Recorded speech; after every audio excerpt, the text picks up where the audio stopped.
સૃષ્ટિ પર પ્રકૃતિની અનમોલ ભેટ સોગાદનો અવિરત પ્રવાહ, જીવન સંજીવની જડીબુટ્ટીઓની ભરમાર, આયુર્વેદની સદીઓથી દેવ, આયુર્વેદમ.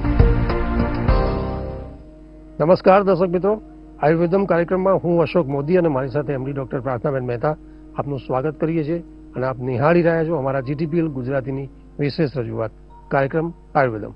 પ્રાર્થનાબેન, આપનું સ્વાગત છે. Thank you so much. પ્રાર્થનાબેન, ખૂબ જ ઝડપથી ગત એપિસોડમાં આપણે જઈ અને જે સવાલો આપણને મળ્યા હતા કે જે માનસિક રોગોની વાત હતી અને લઈને આપણે ખૂબ સારો એક ટોપિક પણ કર્યો હતો અને સવાલ લીધા હતા અને એમાં ઘણા બીજા સવાલો છે પણ એ પણ લેવાનો પ્રયત્ન કરીએ અને એની સાથે જે આપણા સવાલો બીજા મળ્યા છે એ પણ કાર્યક્રમમાં આપણે સામેલ કરી અને એક વિસ્તારથી ચર્ચા કરીશું. પ્રાર્થનાબેન, પણ એક સવાલ લઈએ છીએ પહેલાં. જૂનાગઢથી 22 વર્ષના મીનાક્ષી શાહ છે, એમને સવાલ કર્યો છે કે પ્રાર્થના મેડમ, મને આપનો આયુર્વેદિક પ્રોગ્રામ ખૂબ જ પસંદ છે અને મારી જે સમસ્યા છે એ કે હું મેડિકલમાં અભ્યાસ કરું છું અને મારે પરીક્ષામાં ધાર્યા પ્રમાણેના માર્ક્સ ન આવતા મને હતાશા, ડિપ્રેશન આવી ગયું છે, તો એ માટે મારે શું કરવું? બીજું કે મને ડિપ્રેશનથી ભૂખ પણ નથી લાગતી, ખાવાનું ગમતું નથી, તો શું કરવું? અને કોઈની જોડે વાતચીત કરવી પણ નથી ગમતી. નમસ્કાર દર્શક મિત્રો. મીનાક્ષીબેને સવાલ કર્યો છે તો એ એક સ્પેશિયલી ડિપ્રેશનનું પેશન્ટ કહી શકાય કે જેને હતાશા, નિરાશા, અને એમણે એ પણ લખ્યું છે કે હું મેડિકલમાં ભણું છું અને મને ધાર્યા કરતા માર્ક્સ ઓછા આવ્યા, એવું કંઈક છે. એટલે એમને જે રિઝલ્ટ જોઈતું હતું, આપણે જેવું ધાર્યું એવું રિઝલ્ટ ના મળ્યું અને જે ડિપ્રેશન આવે, હા દુઃખ 5-10 મિનિટ થવું જોઈએ થોડીક વાર, પણ પછી એમાં તમે ડિપ્રેશનમાં ગરકાવ થઈ જાઓ ને એના કારણે તમને ખાવાનું ના ભાવે, ભૂખ ના લાગે ને વજન ઉતરી જાય, આ બધા મનોદૈહિક વિકારોમાં આવે. પણ એનું મેઇન થવાનું કારણ એમનામાં એ છે કે એમનું જે મગજનું બેલેન્સિંગ છે, સત્વ છે, એ બહુ નબળું છે. સત્વ એટલે આયુર્વેદને મન કહ્યું છે. જ્યારે મન નબળું હોય ત્યારે મનમાં મજા ના હોય, ત્યારે શારીરિક રોગો થતા હોય છે.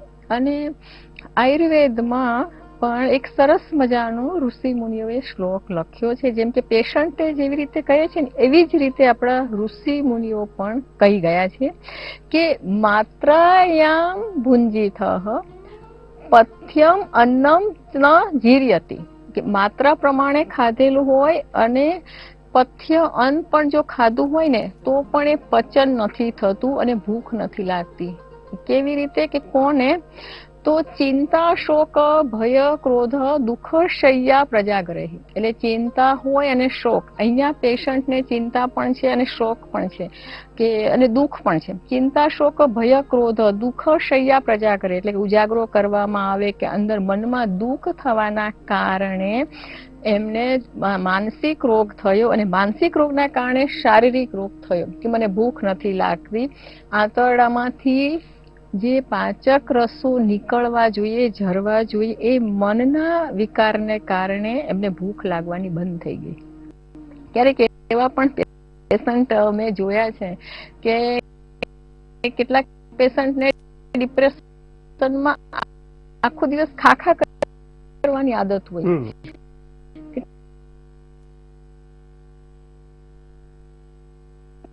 પછી ઝાડાપાડા થઈ જાય. કેટલાક પેશન્ટ અમને તો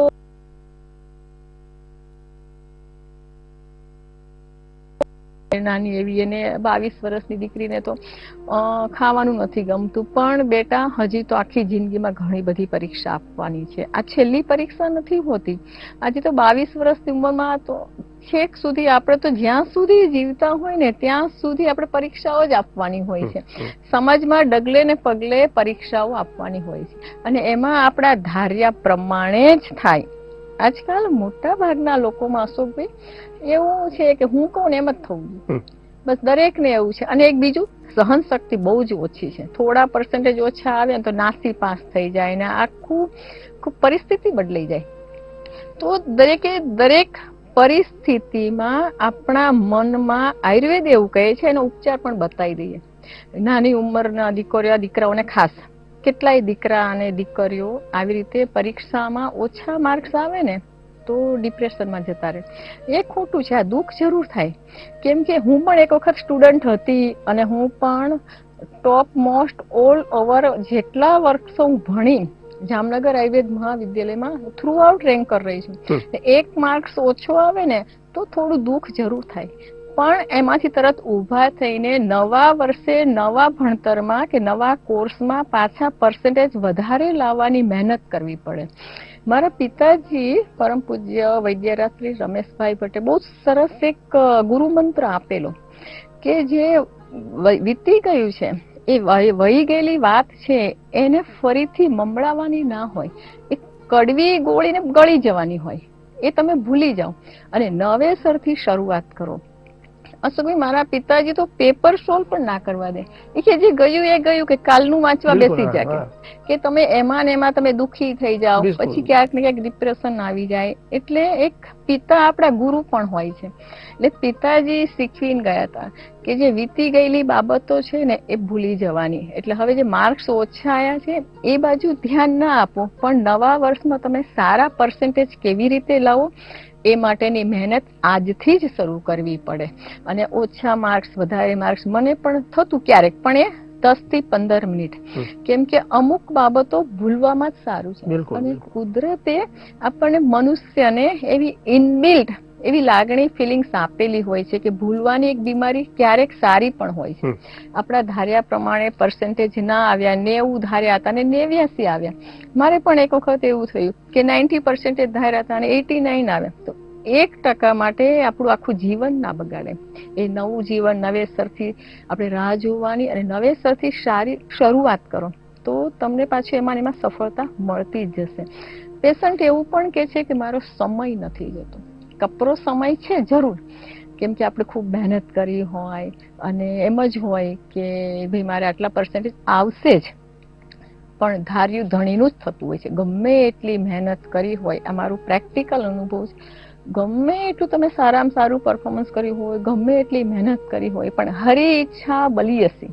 હંમેશા હરિની ઈચ્છા પ્રમાણે જે મળે એ પ્રસાદ માનીને જે પર્સન્ટેજ મળ્યા એમાં સ્વીકારીને આગળ વધવું ને એ શાણપણ છે. અને એક વાત એ પણ કેવી છે કે સમય નથી જતો. તો દરેકની જીવનમાં એક કપરો સમય આવતો જ હોય છે. પ્રત્યેક મનુષ્યને સારો સમય પણ આવે છે અને ખરાબ સમય પણ. દરેકને એના અનુભવમાંથી પસાર થવું જ પડે છે. પણ એ સમયને, તમારી પરિસ્થિતિને, તમારી જે ખરાબ પરિસ્થિતિ આવી ગઈ છે એમાં તમે કેવી રીતે ઉકેલ લાવો છો એની એક સમજણ હોવી ને ખૂબ જ જરૂરી છે. તમે એક જ વાત પકડીને બેસી રહો કે મારા પર્સન્ટેજ ઓછા આવ્યા, મને ઓછા પર્સન્ટેજ આવ્યા ને ધાર્યા પ્રમાણે ના આવ્યું, ને તમે એક બાજુ ખૂણામાં બેસી જાઓ, ઘરનાની લોકો બોલે નહીં ને ચાલે નહીં. હમણાં મારી એક પેશન્ટ આવું આવ્યું હતું બેંગ્લોરથી, મેડિકલમાં છે.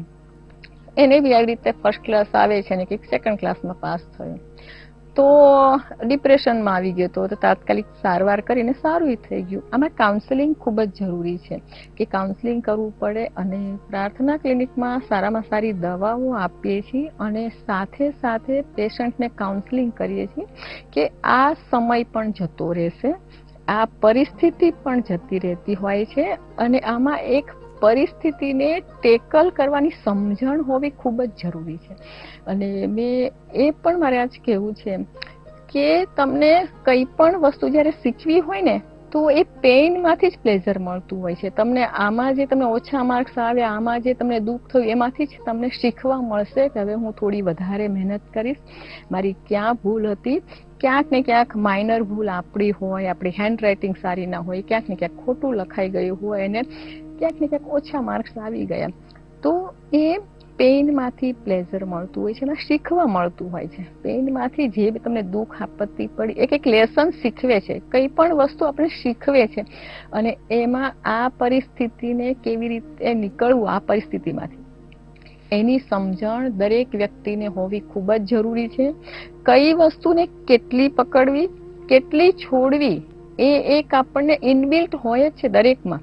પણ મીનાક્ષીબેને તો એક વાત પકડી રાખી છે કે મારા ધાર્યા કરતા ઓછા પર્સન્ટેજ આવ્યા. એક જ પેન, એક જ બોટલ હોય, ભલે ખાલી બોટલ કે ખાલી પેન હું આમ પકડી રાખું 24 કલાક તો મને હાથ દુખવા મળશે. 5 મિનિટ પકડી રાખું તો મને કંઈ જ નહીં થાય, પણ હું સતત મારા હાથમાં આમ પાણીની બોટલ ભલે ખાલી હોય હું આમ પકડી રાખું તો મને મારા હાથમાં પેઇન થશે. આવી જ રીતે મીનાક્ષીબેન, તમે જે વાત પકડી રાખી છે ને કે મારા ધાર્યા કરતા પર્સન્ટેજ ના આવ્યા, એ વાતથી તમારા મનોદૈહિક વિકાર થયો, તમારી જે માનસ પ્રકૃતિ છે, તમારું સત્વ છે એમાં દોષ થયો અને રજો અને તમો ગુણ વધી ગયા, જેના કારણે તમને ખાવાનું પણ ભાવતું નથી, તમારો સમય પસાર નથી થતો. કેમ કે કપરો સમય જલ્દીથી નથી જતો. એક એક પળ એક એક યુગ જેવી લાગતી હોય છે. આવું દરેક વ્યક્તિને ક્યાંક ને ક્યાંક અનુભવ હશે જ. અને જ્યારે સારો સમય હોય ને એ તો ફટાફટ સટાસટ નીકળી જતો હોય છે, પણ સમયને પણ સારા સાબિત થવું જ છે. સારો સમય પણ આવશે. એટલે આવી ઝીણી ઝીણી બાબતમાં રોઈને દાડા કાઢવા કે એ બહુ એ મહામૂર્ખામી કહેવાય. મારા હિસાબે પાસ તો થઈ ગયા છે ને, જિંદગીની પરીક્ષામાં ઘણા નાપાસ પણ થતા હોય, પાસ પણ થતા હોય. આ બધી પરીક્ષાઓ છેલ્લી નથી હોતી. હું કેટલી બધી વખત મેં કહ્યું છે કે દરેક પરીક્ષામાં સ્ટેપ બાય સ્ટેપ ઉપર ચડવાનું જ હોય છે. એમાં એકાદ વખતે અટકી ગયા, ફેલ થયા હોય તો કંઈ વાંધો નથી હોતો, તમે તો પાસ થયા છો. એટલે આવું બધું મનમાંથી મનના વિકારો કાઢી નાખો, ખંખેરીને ઊભા થઈ જાઓ. સમયને પણ સારો થવો છે, તમે રાહ જુઓ. અને એટલા બધા પેશન્ટ, હમણાં બેંગ્લોરની વાત કરી કે જે દીકરો છે એને પણ આવું જ હતું કે ફર્સ્ટ ક્લાસના બદલે સેકન્ડ ક્લાસ આવે, તો મેં પ્રાર્થના ક્લિનિકમાંથી પ્રાયોસી મેમરી ટોનિક પાવડર આપ્યો અને પછી શિરોધારા પણ કરાવડાવી. એને ઊંઘ ઉડી ગઈ હતી. ઘણી વખત આવું બનતું હોય છે કે મનનો વાયુ વિકૃત થાય અને એના કારણે ઊંઘ ઉડી જાય પેશન્ટને, અને કે ખાવાનું ભાવતું નહોતું. તો કાઉન્સિલિંગ કર્યું, દવાઓ આપી, પણ 1.5 જ મહિનામાં બહુ સરસ થઈ ગઈ. બહુ દવાઓ પણ ના લેવી પડી. એટલે આવું પણ થતું હોય છે. અને આવા તો મારી પાસે ઢગલો પેશન્ટ પ્રાર્થના ક્લિનિકમાં આવ્યા છે કે નાના દીકરા દીકરીઓ. આજકાલ જમાનો કોમ્પિટિશનનો છે કે દરેકને એવું હોય છે કે ભાઈ મારા પર્સન્ટેજ વધારે આવે કે હું આગળ નીકળી જાઉં, આગળ ને આગળ જતા રહીએ એમ. પણ આગળ ને આગળ જવામાં ક્યાંક આપણે આપણા મનની સ્વસ્થતા ગુમાવી દેતા હોય છે. એટલે શારીરિક સ્વસ્થતા સાથે મનની સ્વસ્થતા પણ ખૂબ જ જરૂરી છે. અને આયુર્વેદમાં પેશન્ટને ભૂખ લાગે એની દવાઓ આપવામાં આવે છે, અને સરસ રીતે કુદરતી ઊંઘ આવે એવી દવાઓ પણ આપવામાં આવે છે. એવી દવા હોય છે કે ધીધૃતિ સ્મૃતિ વધારે અને સારી ઊંઘ પણ આપે. તો આવી બધી જે દવાઓની કોઈ આડઅસર નથી હોતી. નાના દીકરા દીકરીઓને પણ હું આપું છું અને પેશન્ટને એનું 100% રિઝલ્ટ મળતું જ હોય છે. તો પ્રાર્થના ક્લિનિકમાં એટલી સરસ ટ્રીટમેન્ટ આપવામાં આવે છે. અને વિદેશમાં તો આ બહુ જ રોગ છે, કેમ કે ત્યાં એક તો સ્ટ્રેસ વધારે છે. સ્ટ્રેસથી પણ આવું થાય. કેમ કે મને એવું લાગે છે કે મીનાક્ષીબેન બહુ જ હોશિયાર હશે અને એમને ભણવામાં એક તો સ્ટ્રેસ લીધો હશે કે સતત અમે મેડિકલ લાઈન તો મને ખબર છે બહુ અઘરું છે, બધું નોલેજ હોવું જોઈએ અથથી ઇતનું. હવે એમાં એક તો સ્ટ્રેસમાં એક્ઝામ આપી, પછી એવું મનમાં ધારીને બેઠા કે હું જ ફર્સ્ટ આવીશ. ક્યાંક એકાદ માર્ક ઓછું આવી જાય તેમાં આવડું મોટું રૂપ ના અપાય. જ્યાં હોય ત્યાંથી હવે આગળ વધો. અને મારી દરેક વિદ્યાર્થીઓને ખાસ એવી ભલામણ છે કે જ્યારે બી પરીક્ષામાં તમારે સારા પર્સન્ટેજ આવે કે ના આવે, તમારે નાસીપાસ ના થવું જોઈએ. કોઈ પણ બાબતમાં જો તમે નાસીપાસ થઈ ગયા ને તો તમારી આખી પરિસ્થિતિ વણસી જશે. એના કરતાં પરિસ્થિતિનો એક ઉકેલ લાવવો જોઈએ. એટલે તમે ગમમાંથી બહાર નીકળો, તમારો દ્રષ્ટિકોણને બદલી નાખો, તમારો અભિગમ બદલી નાખો. તમે પોઝિટિવ એટીટ્યુડ રાખો કે હશે, થઈ ગયું, લેટ ગો કરો. થઈ ગયું એ થઈ ગયું, પણ હવે નવેસરથી નવા સોપાનો ચડવાનું, ઉપર જોવાનું રાખો. તમે નીચે જે થઈ ગયું એ જોયા કરશો તો તમે એમાં ઊંડા ને ઊંડા તમે મુશ્કેલીમાં અથવા તો ડિપ્રેશનમાં ગરકાવ થઈ જશો. અને પછી ક્યારેક સમય એવો આવી જાય છે કે ડિપ્રેશનમાંથી બહાર નીકળવું ખૂબ અઘરું થઈ જાય છે. હજી તો શરૂઆત જ છે, હજી તો 22 વર્ષની ઉંમર જ છે. એટલે આવી ઝીણી ઝીણી બાબતોમાં મન ખાટું કરવું, ઝીણી ઝીણી બાબતોમાં મનમાં આવા રોગો ઉત્પન્ન કરવા, એના કરતા તો મનની માવજત કરો, સારા સારા વિચારોનું ચિંતન કરો અને તમે મનને કેળવો. પ્રાર્થના ક્લિનિકમાં સારામાં સારી દવાઓ પણ આપવામાં આવે છે અને આપ પણ પ્રાર્થના ક્લિનિકમાં શિરોધારા છે, આમાં અમે નસ્ય ટ્રીટમેન્ટ પણ આપતા હોઈએ છીએ કે જ્યોતિષમતી તેલ આવે છે એનું નસ્ય આપીએ છીએ, બદામના તેલનું નસ્ય આપીએ છીએ પેશન્ટને. અને જે આવા પરીક્ષામાં નાસીપાસ થઈ ગયેલા હોય, ઓછા પર્સન્ટેજ આવ્યા છે અને જે ડિપ્રેશનમાં ગયેલા હોય, આવા સ્ટુડન્ટને પ્રાર્થના ક્લિનિકમાંથી અશ્વગંધા, તગર, વચા, જટામાનસી, શંખપુષ્પી અને બ્રાહ્મી, એને સોનાના વરખની ભાવના આપવામાં આવે છે, એ પાવડરને. અને પછી એ સુવર્ણયુક્ત જે પ્રાયોસી મેમરી ટોનિક પાવડર, એને પાછું બ્રાહ્મી ઘી સાથે આપીએ છીએ. તો એટલું સરસ રિઝલ્ટ મળે છે કે પેશન્ટને ડિપ્રેશન ધીમે ધીમે ઓછું થઈ જાય છે અને સત્વ ગુણની વૃદ્ધિ થાય છે. જ્યારે સત્વ ગુણની વૃદ્ધિ થાય, રજો અને તમો ગુણ ઓછા થાય, એ જે દોષ છે રજો દોષ અને તમો દોષ ઓછા થાય, સત્વગુણની વૃદ્ધિ થાય, ત્યારે ડિપ્રેશન મટી જાય છે. ઢગલો પેશન્ટ અહીંના અને વિદેશના પ્રાર્થના ક્લિનિકમાં સારવાર લઈ ચૂક્યા છે. આપને પણ સારું થઈ શકે છે. આપ પણ પ્રાર્થના ક્લિનિકની મુલાકાત લઈ શકો છો.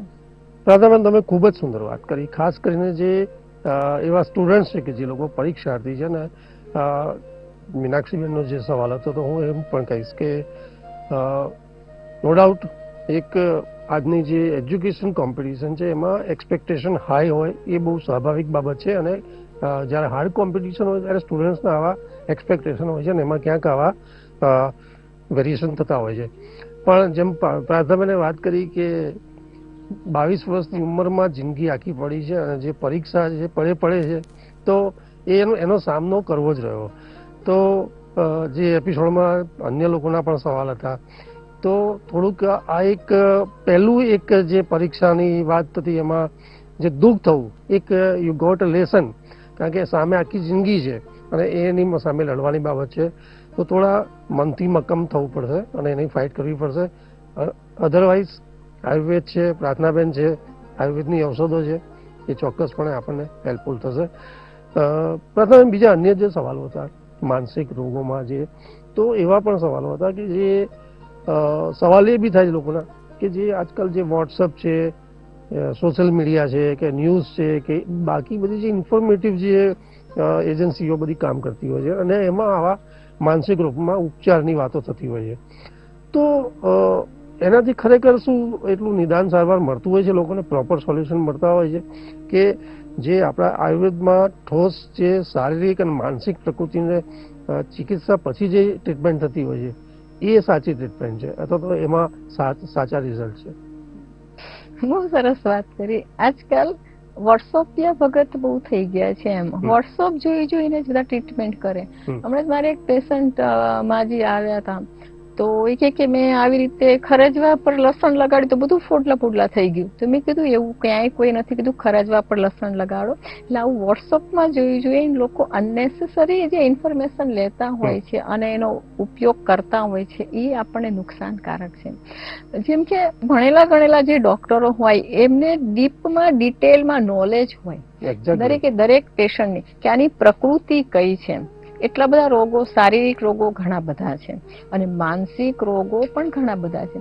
તો દરેક રોગનું બળ કેટલા પ્રમાણમાં છે, કેટલા સમયથી રોગ થયેલો છે અને પાછું એ વ્યક્તિની પ્રકૃતિ કઈ છે, વાયુની છે, પિત્તની છે, કફની છે, એ પણ જોવું પડે. તમે એવું કહી દો કે ભાઈ બ્રાહ્મી ઘનવટી સારી, પણ એ કોને સારી કે જેને મન શાંત હોય. બ્રાહ્મી મન શાંત કરે છે, પણ આયુર્વેદમાં એવું લખ્યું છે કે ઉન્માદની પરાકાષ્ઠા હોય તેમાં બ્રાહ્મી નથી અપાતી. કે ગાંડપણ જ્યારે મારકૂટ કરે કે તોડફોડ કરે કોઈ પણ વ્યક્તિને તો એમાં બ્રાહ્મી કામ નથી આપતી. પણ બ્રાહ્મી ક્યારે કામ આપે?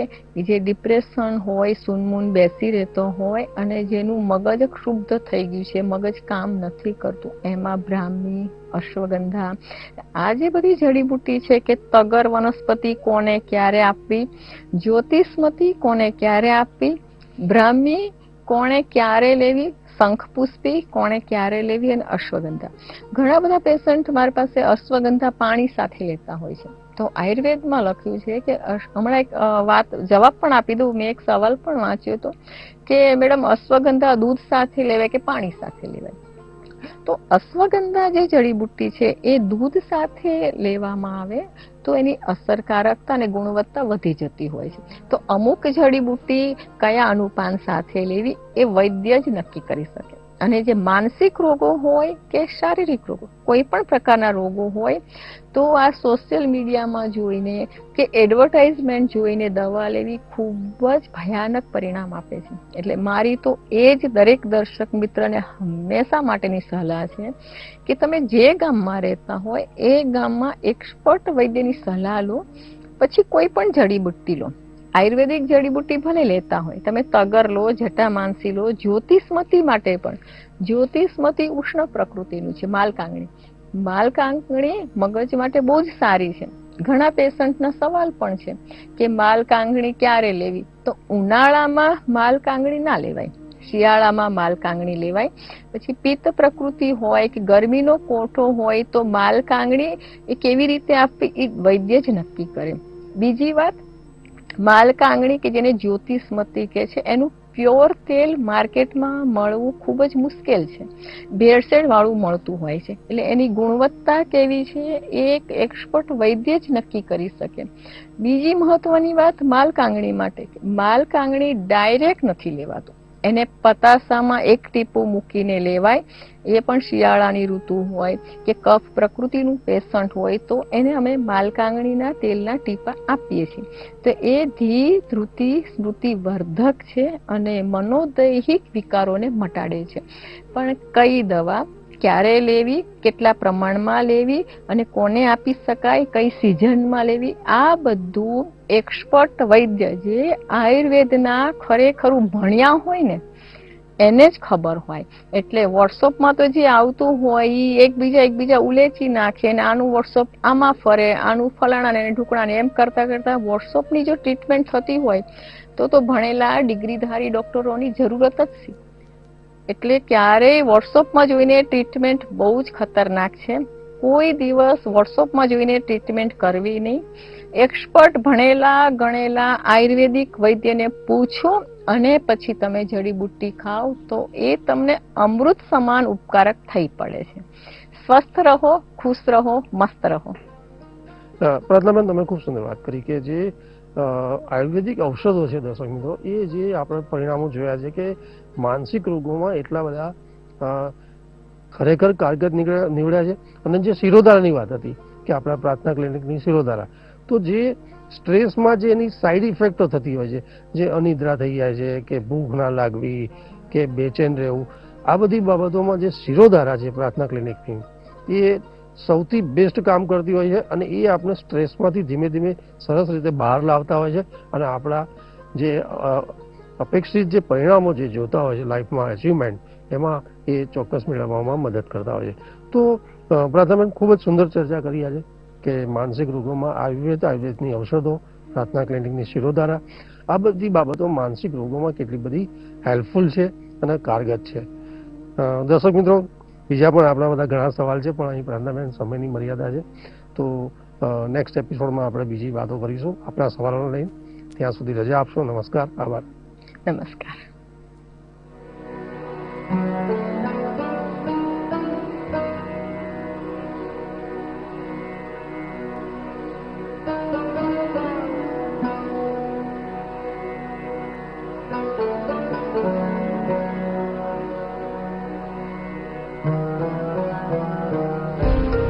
સૃષ્ટિ પર પ્રકૃતિની અનમોલ ભેટ સોગાદનો અવિરત પ્રવાહ, જીવન સંજીવની જડીબુટ્ટીઓની ભરમાર, આયુર્વેદની સદીઓથી દેન આયુર્વેદમ